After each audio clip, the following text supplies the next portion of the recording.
Dilluns coneixíem la primera condemna pel procés sobiranista, les inhabilitacions de Mas, Ortega i Rigau i l'independentisme continua endavant amb el seu full de ruta. Junts pel Sí i la CUP han aprovat la creació de la ponència per reformar el reglament i poder tramitar i aprovar en un sol dia la llei de transitorietat, amb tota l'oposició en contra. A més, la setmana que ve Junts pel Sí i la CUP donaran llum verda als pressupostos, en principi amb la partida explícita per fer un referèndum malgrat el dictamen en contra del Consell de Garanties Estatutàries. De tot això en volem parlar amb el principal partit de l'oposició, amb Ciutadans. Quina estratègia prendrà aquest partit quan el govern convoqui un referèndum sobre la independència prevista en principi per setembre que ve? Quina és la seva proposta política alternativa? Quina és la seva previsió del que pot passar els pròxims mesos a Catalunya? Fernando de Páramo, bon dia i benvingut. Què tal? Bon dia, gràcies. Comencem pel principi. Aquesta sentència ha tingut moltes lectures. Algú diu que és exemplaritzant pel que pugui venir en els pròxims mesos, però des de l'independentisme també es fa una lectura de que és una sentència esperonadora en el sentit de cridar la mobilització. Quina lectura en fa Ciutadans? Bueno, nosaltres no farem una lectura política d'una sentència perquè s'ha de respectar els tribunals i s'ha de respectar les decisions dels jutges. A mi no m'agrada que hi hagi un president que hagi sigut condemnat, però tampoc m'agrada que hi hagi un president que es creu que està per sobre de les lleis i que es poden saltar les lleis i que no té cap repercussió. Què pensa que ha de passar en els propers mesos? Hi haurà un referèndum? Hi haurà un avenç electoral? Li dic perquè, i ara entrarem en el detall, Junts pel Sí ahir ja va aprovar aquesta comissió, aquesta ponència conjunta, a la qual no participa cap dels partits de l'oposició, excepte la CUP. Per tant, quina és la previsió de Ciutadans? En quin escenari treballen? Sí, no participarem d'aquesta ponència conjunta perquè no és conjunta. O sigui, la trampa està en el nom. No és una ponència conjunta perquè no compta amb la resta de l'oposició. De fet, es vol fer un canvi reglamentari perquè l'oposició no tingui veu en aquest procés. O sigui, s'està encarregant directament el que ha de ser un procés democràtic entre tots els grups polítics. Per tant, no és conjunta i nosaltres no participarem en una trampa que no és conjunta. Clar, però més enllà de no participar-hi, prendran alguna altra iniciativa? Sí, nosaltres creiem que l'única sortida que hi ha són eleccions. O sigui, aquest full de ruta que parlàvem abans amb el vídeo ha canviat tant que ja no sé on és el full ni on és la ruta. Per tant, l'única sortida que li queda a aquest carreró sense sortida que s'han ficat des de fa molt de temps, amb un 9N que volen tornar a repetir i que ja els han dit que és il·legal i que no es pot fer, doncs l'única elecció que tenim és tornar a les urnes, tornar a votar a les urnes democràtiques, a les urnes de les eleccions, recordar que les darreres eleccions que es van plantejar en clau de plebiscit van perdre. És a dir, el senyor Puigdemont va perdre, ho va reconèixer el senyor Artur Mas, hem perdut el plebiscit. Per tant, jo crec que l'única sortida que queda és un altre cop en eleccions i és molt preocupant perquè els espectadors, els catalans que ens veuen, doncs sembla que els polítics a Catalunya siguin incapaços de trobar estabilitat i que anem d'eleccions en eleccions contínuament. Però, senyor de Páramo, tard o d'hora hi haurà unes eleccions, amb o sense referèndum abans, però el govern està determinat, i així ho explica, i la majoria independentista del Parlament, a convocar aquest referèndum i a realitzar-lo. Li dic perquè ja fa mesos que estem tots instal·lats en intentar preveure quin serà el moment del xoc, i quan s'albira el moment del xoc, també des de les institucions de l'Estat i des del govern espanyol, es diu que es posaran tots els impediments i tots els mecanismes, tot el pes de la llei per evitar-ho. S'ha parlat de l'article 155, del 116, s'ha reformat el Tribunal Constitucional perquè pugui fer efectives les seves pròpies sentències. Per tant, quina d'aquestes mesures donarà suport Ciutadans quan aquesta convocatòria es produeixi? Tant de bo no arribi mai. Aquest xoc de trens que vostè em diu, tant de bo no arribi mai. El que passa és que aquest govern ha renunciat al diàleg, també. Jo crec que això també és important, perquè ja no es parla dels temes importants de Catalunya. És a dir, han renunciat a parlar de finançament, han renunciat a parlar d'infraestructures com el corredor mediterrani, han renunciat a parlar de millores per Catalunya. Per tant, és molt difícil la situació que tenim amb un govern que no va a la conferència de presidents autonòmics, que no vol anar a Madrid a parlar de les reformes i a parlar dels temes que interessen als catalans i que són els principals problemes dels catalans. Per tant, estem en una situació molt complicada. Aquest referèndum ja ho han dit. Hi ha una sentència, ja han dit que no es pot fer, ja han dit que és il·legal i que no es pot celebrar. Per tant, l'única sortida democràtica que té aquest govern és convocar eleccions. És l'única sortida que tenen en aquest moment. Convocar eleccions, anar a les urnes, nosaltres estem preparats per a aquesta situació. Crec que això és important també, perquè hi ha una alternativa a Catalunya. Per primer cop hi ha una alternativa que no és independentista, amb tot el respecte als senyors independentistes, però també hi ha una alternativa que no és independentista i que vol treballar, que jo crec que aquest concepte també és important. Clar, però les darreres eleccions, i no fa tant, aquesta alternativa, les eleccions no les va guanyar en diputats, hi ha una majoria independentista al Parlament, per tant, es fa una mica difícil pensar que aquesta alternativa seria capaç, perquè aquesta alternativa, a més, és molt heterogènia. De moment no ha estat capaç de donar justament una alternativa política a un moviment que és el que acumula més força en aquests moments a Catalunya, senyor De Páramo. Sí, fixi's que heterogeni és també el partit de Junts pel Sí, on hi ha gent de la dreta més conservadora, on hi ha gent de l'esquerra republicana i on hi ha també independents. Per tant, però en aquest cas ells s'han posat d'acord. I es deixa la CUP vostè per la majoria independentista. Però en aquest cas i per aquesta qüestió s'han posat d'acord, cosa que la resta de l'oposició... Sí, però vostè ho ha explicat molt bé. Hi ha una majoria al Parlament que no és una majoria al carrer. Això és important. No tenen majoria social, en vots. És a dir, quan vam obrir les urnes el dia 27 de setembre, hi ha més vots en aquest moment a la part de l'oposició que no a la part que està governant Junts pel Sí amb la CUP. Per tant, nosaltres estem convençuts que en unes noves eleccions podem tenir millors resultats i també li reconec això. Hem d'arribar a acords i jo espero que el Partit Socialista i el Partit Popular no s'equivoquin. I si nosaltres tenim un resultat com va ser semblant al de les eleccions del 27 de setembre, jo espero que aquest cop tant el Partit Socialista com el Partit Popular recolzin a l'Inés Arrimadas i no s'equivoquin de socis, perquè ja ho hem vist. Recordem que el PSC va governar amb Esquerra Republicana i Convergència amb el PP. Per tant, estarem a un nou escenari. Crec que aquest és l'escenari al que anem ja d'una manera directa, perquè la sortida del 9-N és repetir un fracàs com va ser el 9-N i a més estan dient cada dia que això no es pot fer i per tant estem perdent una quantitat de temps, de diners, de recursos i d'oportunitats per Catalunya. I per això deia abans de treballar, i amb això acabo, nosaltres estem preparats amb un equip. No un equip de polítics que porten 40 anys a la política i que no saben què és treballar fora, sinó un equip de professionals i estem preparats per, si arriba aquest moment, tenir una alternativa a Catalunya. Amb Inés Arrimadas de candidata? Bueno, això nosaltres fem primàries. Hi ha altres partits que no ho fan i que hi ha un dit diví que assenyala el candidat. Nosaltres fem primàries, però sí, jo estic convençut que la Inés es presentarà i després seran els militants del partit qui decideixin qui ha de ser la candidata definitiva o el candidat. Clarament vostè està en mode campanya electoral ja, diguéssim, senyor De Páramo, legítimament. Però deixi'm una mica enrere. Vostè deia, no, efectivament, aquell 48,7, gairebé 49% dels vots no va donar la majoria de vots, però sí que hi ha una majoria social pel referèndum, perquè hi ha un dels partits al Parlament, que és Catalunya sí que es pot, que sí que treballa a favor del referèndum. Aquests dies Escòcia és notícia per la possibilitat de que tornin a plantejar el govern britànic negociar una altra sortida del referèndum. Què els diu Ciutadans, que és el primer partit de l'oposició, aquesta majoria que sí que hi és i força més àmplia al Parlament en diputats i sobretot social en vots, aquesta aspiració de votar? Nosaltres no volem trencar la societat catalana en dos. És tan fàcil com això. S'ha trencat Escòcia? Nosaltres creiem que no necessitem un Brexit a Catalunya en aquest moment. Nosaltres creiem que s'han de fer moltes reformes. Hi ha coses que no funcionen, moltes coses que no funcionen. Hi ha coses que no funcionen a Madrid, també, amb el Partit Popular. També estem treballant amb el Congrés. Crec que ara també parlarem d'aquest tema. Per tant, s'han de fer reformes, sí. Hi ha molta gent que ha desconnectat del projecte nacional i del projecte d'Espanya. Estic convençut que sí, però la solució no és trencar Catalunya en dos. La solució no és fer un Brexit en aquest moment a Catalunya. I després amb els resultats a la mà. Jo recordo declaracions quan va acabar les darreres eleccions que deia el senyor Junqueras que repetir un referèndum no servia per res, que això era una pantalla passada. Per tant, aquests senyors, uns que no eren independentistes, com el senyor Artur Mas, que es va tornar independentista de sobte, m'imagino que per tapar tota la corrupció que estem coneixent a dia d'avui, i després el senyor Junqueras que deia que això del referèndum no servia per res. Per tant, què passa? Que alguns es tornen independentistes de sobte, hi ha d'altres que diuen que el referèndum no serveix per res i ara sembla que el referèndum sigui la solució. Mira, el referèndum ja el van fer i va ser un fracàs. Però, senyor De Páramo, més enllà de qui planteja les coses com un problema i qui posa sobre la taula la seva solució, vostè creu que políticament el que s'està afrontant és la realitat, que en el fons és el que hi ha sobre la taula, que és aquest resultat electoral, certament enverinat, però d'una gran majoria social a favor d'un referèndum, gairebé un 50% a favor de la independència i una majoria independentista al Parlament? Bueno, aquestes majories jo no les he vist encara reflexades 72 diputats. En cap lloc, però en qualsevol cas, aquestes majories van ser molt clares a les eleccions. És que no tenen majoria social a Catalunya, és que s'ha de recordar. I per això estem veient aquests problemes que tenen ara amb la CUP, perquè no tenien el recolzament. Han hagut de trucar als senyors de la CUP, i els senyors de la CUP ja els coneixem, amb tot el respecte als senyors de la CUP, però no s'amaguen, ja sabem com fan política. I ara tenim una situació en què Catalunya està en mans de les assemblees de la CUP i de les decisions de la CUP. Per què? Perquè no tenien majoria. Perquè si tinguessin majoria, vostè creu que haguessin trucat a la CUP? No. Per tant, hem de fer aquesta lectura dels resultats. Tenim molt poca memòria. Van perdre els resultats el 27 de setembre, el senyor Puigdemont. La majoria dels catalans li van dir que no al senyor Puigdemont. Per tant, què passa? Que farem eleccions i referèndums i 9 fins que surti el resultat que li agrada al senyor Puigdemont i als seus? No, doncs que acceptin els resultats democràtics.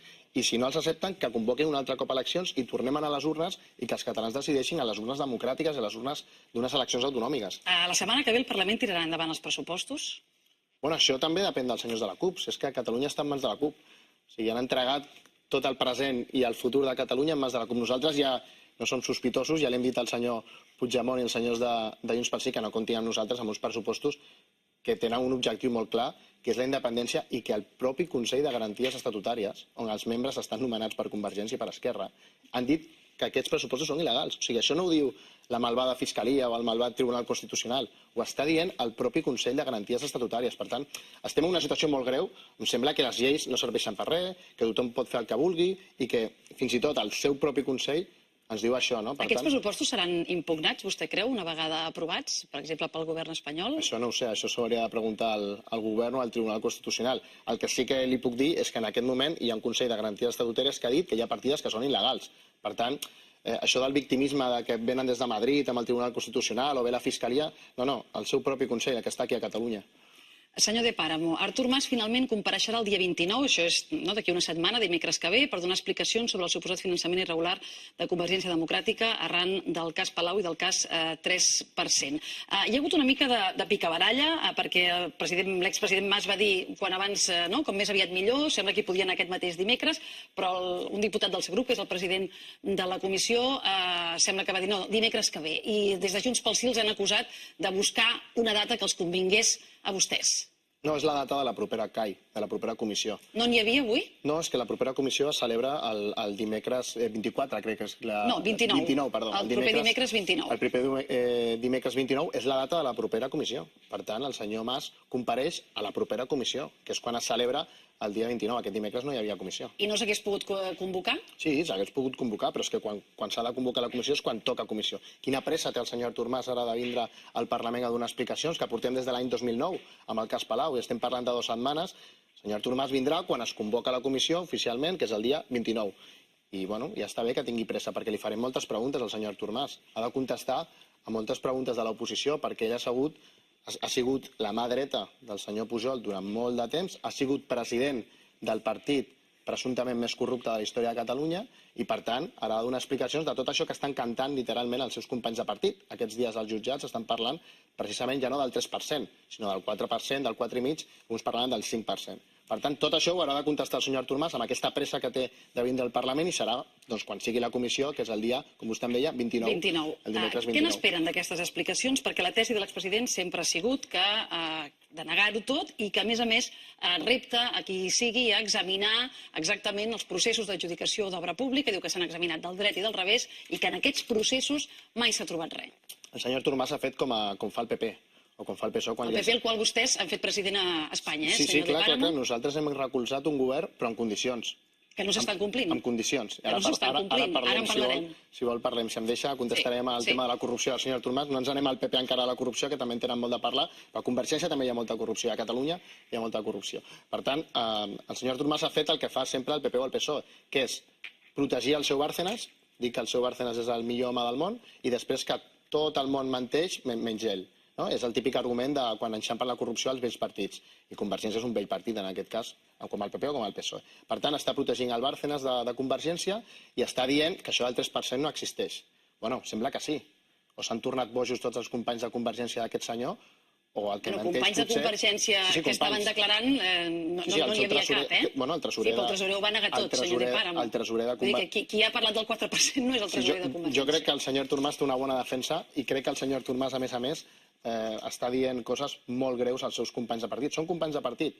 El seu Bárcenas està dient coses molt greus. Els seus socis, en aquest cas del cas Palau, en què tenien relació directa, també. Per tant, que doni explicacions, que parli de tot.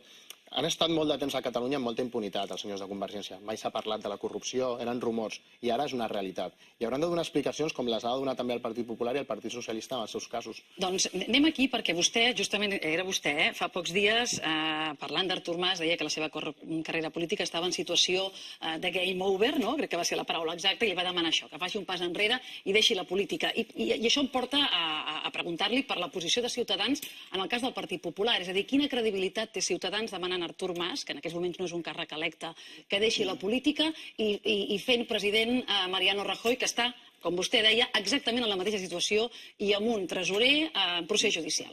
Bueno, el senyor Artur Mas, per començar, no és cap càrrec electe, ha tingut la seva carrera política, està en un moment ara molt delicat per aquest cas de corrupció i té una sentència.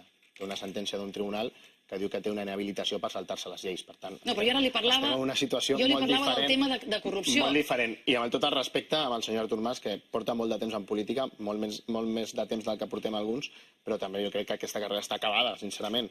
Amb aquesta sentència, amb la trajectòria de corrupció del seu partit, doncs jo crec que en política s'ha de saber el moment quan una persona s'ha d'anar a casa. I nosaltres creiem que amb aquest game over de la carrera del senyor Artur Mas ha arribat en aquest moment precisament quan té tots aquests casos de corrupció que apunten directament al seu partit. Clar, i després, parlant del Partit Popular, perquè no m'amago i li explicaré tants cops com sigui necessari. Nosaltres vam recolzar una investidura. Nosaltres no anem ni amb llistes amb el Partit Popular, com ha anat Esquerra amb Convergència, perquè anaven a les mateixes llistes, ni estem en un govern amb el Partit Popular, com ha fet Esquerra amb Convergència, que estan governant Junts Catalunya. Per tant, nosaltres vam recolzar en un moment molt delicat de la situació política catalana, perquè potser ara estaríem d'eleccions en eleccions durant 10 anys, potser, o 40 anys, o 3 anys, o sigui, seria una situació de bucle constant d'eleccions, i nosaltres vam prendre una decisió, crec jo, responsable, que és, no anirem a unes altres eleccions, donarem recolzament a una investidura, insisteixo, no a un govern, ni formarem part d'un govern, ni volem cadires, ni volem que l'Albert Rivera sigui vicepresident, ni ministres, no. Farem un recolzament perquè es posi en marxa la legislatura, i això sí, posarem unes condicions. Si aquestes condicions, com vostè em deia, no es compleixen, cap problema. El Partit Popular no té majoria absoluta. Què ha passat, per exemple? Les condicions han anat bé, o sigui, el pacte ha anat funcionant bé, però quan parlem de corrupció, el Partit Popular es torna boig. No vol saber res d'aquesta paraula. I, per tant, tenien signat, com vostè em deia, una comissió d'investigació per al cas Bárcenas. I què van dir? Que no la posaven en marxa. I ho havien signat. El Rajoy ho havia signat amb la seva lletra, que posaria en marxa una comissió del cas Bárcenas. Però ara diuen que no, perquè quan senten la paraula corrupció doncs no volen parlar de res. Bé, què hem fet? Hem anat amb l'oposició. Hem anat amb els senyors de Podemos, amb els senyors del Partit Socialista, i com ja no tenen majoria absoluta, hem posat en marxa aquesta comissió del cas Bárcenas. Per tant, nosaltres arribem a acords. Si els acords no es compleixen en matèria de corrupció, perquè el PP, quan parles de corrupció, no vol saber res, hi ha una majoria alternativa al Parlament, en aquest cas en el Congrés dels Diputats, per poder fer aquestes reformes. Per tant, que no compleixen el pacte en temes de corrupció? Parlarem amb la resta de grups i les posarem en marxa. La regeneració a Espanya es posarà en marxa amb Rajoy o sense Rajoy. Això no li cabia cap dubte. Però Rajoy ja ha proposat una comissió alternativa, en aquest cas al Senat, on sí que té majoria absoluta, i no només per parlar del seu presumpte finançament il·legal, sinó del de tots els partits. Estem davant d'una legislatura on aniran sortint com bolets comissions d'investigació. Ho dic perquè això tampoc fa gaire favor a la credibilitat de la política. Bueno, el problema el tindran els que s'han d'amagar en aquestes comissions. Nosaltres no tenim cap problema. Anirem a parlar del que sigui, anirem a parlar del nostre finançament, del nostre superàvit, del nostre adeu en transparència internacional, i per tant parlarem del que sigui necessari. Però això és la pataleta d'un partit que en aquest cas no té majoria absoluta i que veu com quan parla de corrupció hi ha majories alternatives al Parlament que poden posar en marxa una comissió d'investigació en qualsevol moment. Això és el benefici de no tindre majories absolutes. És una bona notícia pels ciutadans, perquè el PP no pot fer el que li doni la gana. Vostè també ha dit que Rajoy no té paraula, que de fet és la tesi que sustenta ara... Avui m'està vostè traient tota la meroteca. Home, mirem de fer-ho, sí. Ho dic perquè fa una setmana veiem Albert Rivera al Congrés fent un gest molt gràfic per descriure la conducta de Rajoy, no? És aquest. Té la sensació que els hi han pres el pèl, senyor de Páramo, al Partit Popular? No, perquè si no compleixen ho farem amb la resta de grups. És a dir, ja sabíem que els senyors del Partit Popular... L'Albert, en un altre discurs, precisament el primer discurs que va fer a la investidura del senyor Rajoy, ja ho va dir, Albert. No sois de fiar. Això ho va dir el senyor Rajoy. Sí, però el drama és que... Sí, no és cap notícia. Què passa, que ara el Partit Popular, quan pacta amb Ciutadans, es tornarà boig i lluitarà contra la corrupció, serà un partit net, el senyor Rajoy no serà immobilista? Pues això ja ho sabíem. Ja ho sabíem, per això vam signar un pacte amb ells. però amb la petita condició de que si no compleixen doncs ens anirem a altres grups i ho traiem endavant amb altres grups. Per tant, aquí el problema no és si és una presa de pèl o no és una presa de pèl. Aquí el problema és que ara el PP no pot fer el que li doni la gana i, per tant, hi ha majories alternatives. Però els 32 diputats de Ciutadans acaben tampoc sent decisius, perquè pactant una abstenció amb el PSOE el PP en té prou. És a dir, aquest és el drama una mica o la impotència de la seva situació al Congrés. No, però això és una bona notícia. Nosaltres vam dir des del primer dia que el PP i el PSOE i Ciutadans hem d'arribar a acords. Perquè què ha passat en aquest país? Que el PP i el PSOE no es parlaven. De fet, es van insultar directament en un debat, com vostè recordarà. Per tant, nosaltres el que hem dit des del primer dia és que el PSOE assumia les reformes, que el PP assumia les reformes. I això és l'important, que es posin en marxa les reformes. Amb el Partit Socialista, clar que sí, amb els partits constitucionalistes a Espanya s'han de fer les reformes. Per tant, nosaltres estem encantats. Humilitat, 32 diputats, primer cop a la història de la democràcia que un partit aconsegueix un resultat presentant-se d'aquesta manera amb una llista única, no amb 40 partits com han fet alguns, i per tant, contents amb el resultat, però s'ha de treballar molt i s'ha de posar en marxa totes aquestes reformes que tenim signades. No s'han penedit en cap moment de no haver arribat fins al final en el veto que vostè feien a Mariano Rajoy en campanya electoral? Bueno, nosaltres el que creiem que hem fet bé és escoltar... Perquè van ser molt ferms vostè, en campanya, això també la hemeroteca no li ha anat a buscar, però l'hagués pogut anar a buscar. No, i la hemeroteca és molt important en política, però crec que és més important que la hemeroteca pensar en els espanyols i pensar en la gent. I la gent, nosaltres, i això em passava a mi quan anaves pel carrer, anaves al taxi, anaves al metro, anaves a l'AVE, i et deia tot, sisplau, a altres eleccions no. O sigui, no volem anar a votar un altre cop. O sigui, la pressió que hi havia al carrer i la gent, el que deia en aquests moments, les enquestes, dic això del metro perquè és una anècdota, però hi havia enquestes, hi havia resultats que la majoria dels espanyols, independentment del que havien votat, perquè hi havia socialistes, hi havia gent de Podemos, hi havia gent del PP, del PSOE, de Ciutadans, que deien que una repetició d'eleccions serà un fracàs. I nosaltres vam pensar en aquell moment que era millor pensar en no fer una repetició d'eleccions i tindre un govern per poder parlar de reformes d'autònoms, de lluita contra la corrupció, de dependència, com hem fet ara una llei també al Parlament de Catalunya, és a dir, parlar de política i no de campanya en campanya. Nosaltres vam prendre aquesta decisió pensant, com dic, amb les persones i no tant amb la hemeroteca o el que havíem dit en campanya. Si els casos que té el Partit Popular sobre corrupció i presumpte finançament il·legal acaben en condemna d'algunes persones relacionades amb el partit, i concretament, per exemple, el tresorer, vostès demanaran la dimissió de Mariano Rajoy? Bueno, veurem a veure què passa i a veure què... Sí, però això vostès no em digui que no hi han pensat. És a dir, què farà Ciutadans si això passa? Què escenari es produeix i veurem a veure les implicacions que poden tenir els membres del govern. En això nosaltres no tenim problema. Un tresorer condemnat, li poso una hipòtesi. Un tresorer condemnat implica la dimissió de Mariano Rajoy? Bueno, veurem a veure com surt aquesta condemna. Veurem també quina implicació hi ha directa amb el senyor Mariano Rajoy en aquests casos. Nosaltres ho hem dit molt clar. O sigui, li va enviar un missatge. Hi ha gent directament del seu equip que ha estat involucrada en alguns d'aquests, diguem-ne, encara són declaracions que han fet, per tant, respecte que el procés judicial acabi. Però nosaltres no tindrem problema en demanar les dimissions. Ho hem fet amb el senyor Chávez i Griñán a Andalucía, que estan ara a la seva casa, perquè van ser imputats per corrupció política. Ho estem intentant també amb el cas de Múrcia, però aquí el senyor Rajoy no vol sentir parlar de corrupció ni de regeneració a Múrcia i prefereix mantindre un senyor que està imputat per corrupció, i nosaltres hem sigut molt clars en aquest assumpte. Li hem dit al senyor Mariano Rajoy, o poseu un altre que no estigui imputat, jo imagino que tindran algun que no estigui imputat a Múrcia, que el busquin, potser el trobaran, que posin algun que no estigui imputat, si no anem a eleccions. Perquè aquest senyor ho va signar per escrit, el senyor Pedro Antonio Sánchez va posar per escrit, si m'imputen per el cas auditori, me'n vaig. Ho va dir públicament als mitjans, en una entrevista que va ser un canutazo a la SER o amb els mitjans. I després ho va signar una llei de transparència. És a dir, signat a la llei de transparència amb un acord i ho va dir públicament. I no se'n va. Si m'imputen, me'n vaig. I no se'n va. Nosaltres ja li hem dit, doncs anirem a eleccions i si no, poseu un altre candidat. I tenim de termini fins al dia 27 perquè prenguin aquesta decisió. Fernando de Páramo, gràcies per passar pels matins, per fer aquest repàs que l'hem iniciat al Parlament de Catalunya i l'hem acabat al Congrés dels Diputats, dos llocs on Ciutadans està jugant un paper polític. Fins la propera. Ha sigut un plaer i gràcies per la invitació. Que vagi molt bé. Són les 9:08 del matí.